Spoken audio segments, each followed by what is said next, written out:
سبحان الله والحمد لله لا إله إلا الله الله أكبر سبحان الله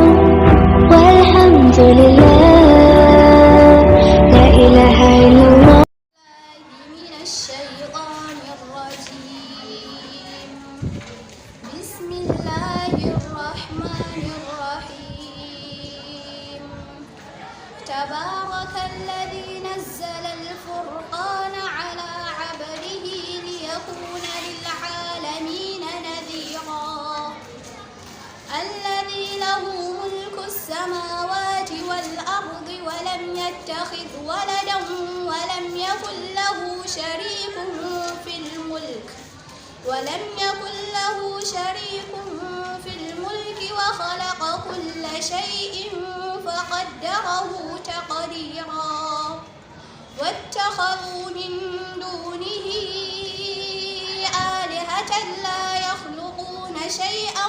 وهم يخلقون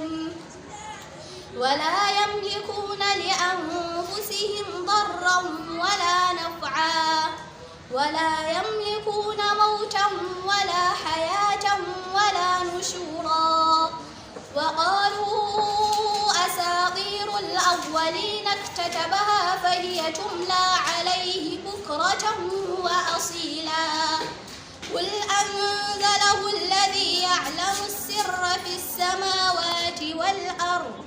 إنه كان غفورا رحيما وقالوا ما لهذا الرسول يأكل الطعام ويمشي في الأسواق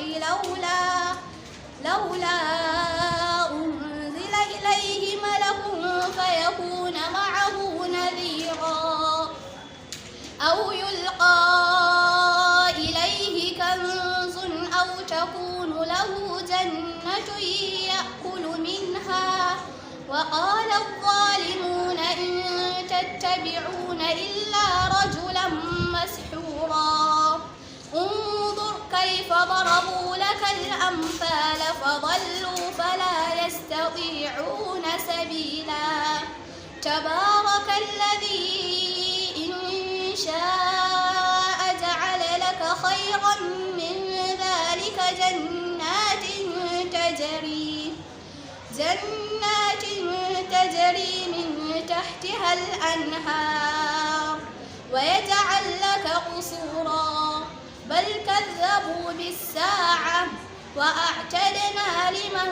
كذب بالساعة سعيرا إذا رأتهم من مكان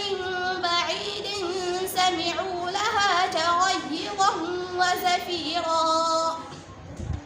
وإذا ألقوا منها مكانا ضيقا مقرنين دعوا هنالك ثبورا لا تدعوا اليوم ثبورا واحدا ودعوا ثبورا كثيرا